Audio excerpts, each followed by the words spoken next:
You can't rebuild your life while you're still chained to what broke you.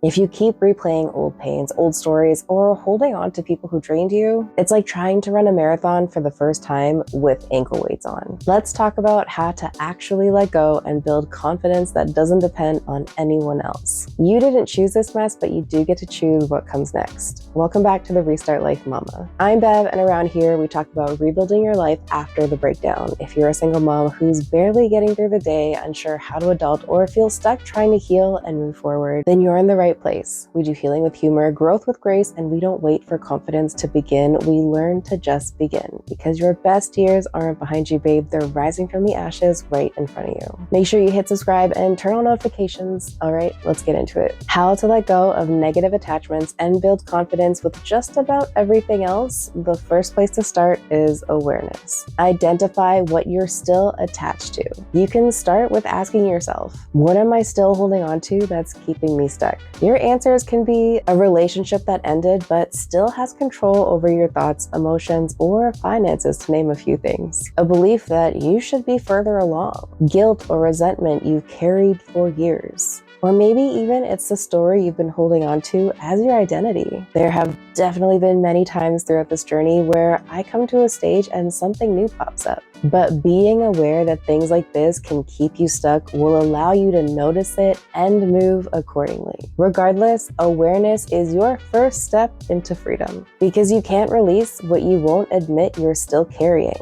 The next step is hard and ongoing, but it is so crucial and truly moving forward. Accept and forgive, especially yourself. Acceptance doesn't mean agreement. It means you stop fighting reality. Forgiveness is your peace, not their redemption. Truly forgiving the people who have hurt you takes time, intention, and mindfulness and practice. It's something you'll have to do when your thoughts wander, when you hear their name or see them. But one day, it won't hurt you anymore. One day, they'll be just a part of your story and not the reason for your story.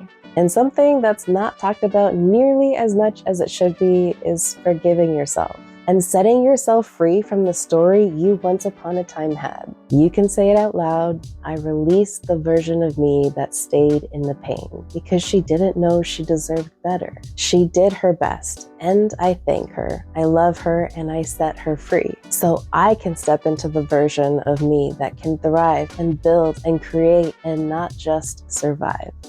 When you forgive, you unhook yourself from the past and start to breathe again and move forward again. And along the way, you'll need to create boundaries that protect your healing.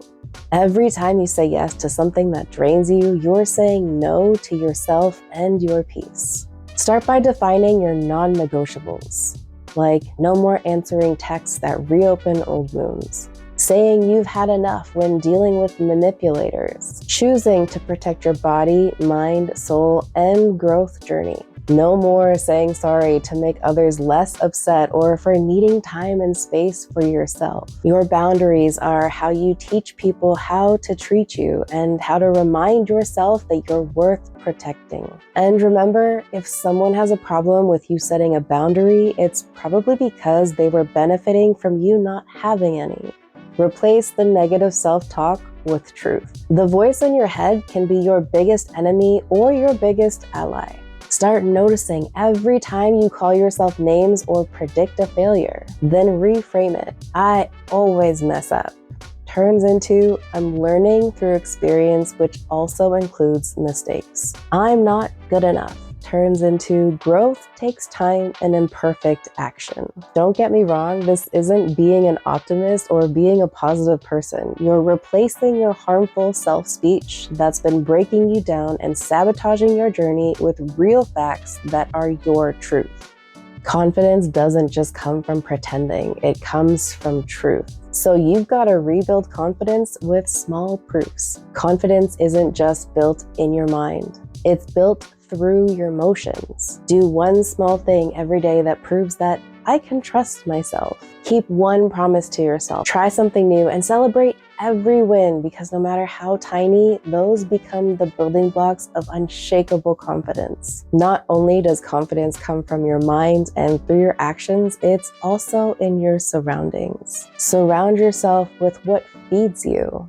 The people and the content you consume either water your growth or poison it. Audit your environment. Who drains your spirit and who fills your cup? Confidence flourishes in rooms where you're seen, not compared, judged, or shamed, or manipulated, or anything like that. Build your circle with women who are also choosing healing and growth. You cannot step into your next chapter while you're still clutching the ruins of your last one. Let go. Not because it's easy, but because you deserve peace more than you deserve punishment. Every time you release something that no longer serves you, you make room for the woman you're becoming. If you're finally ready to rebuild your confidence and restart your life one step at a time, then grab the Restart Plan. It's a simple 5-hour self-paced framework I created for moms like us who are ready to rebuild after burnout, heartbreak, or rock bottom without the overwhelm. Inside, you'll get guided videos, worksheets, and practical tools to help you get unstuck, heal your mindset, and start rebuilding your routines, identity, and hope one step at a time. Because rebuilding your life isn't about perfection, it's about grace, structure, and the courage to begin again. Because your best years aren't behind you, babe, they're rising from the ashes right in front of you.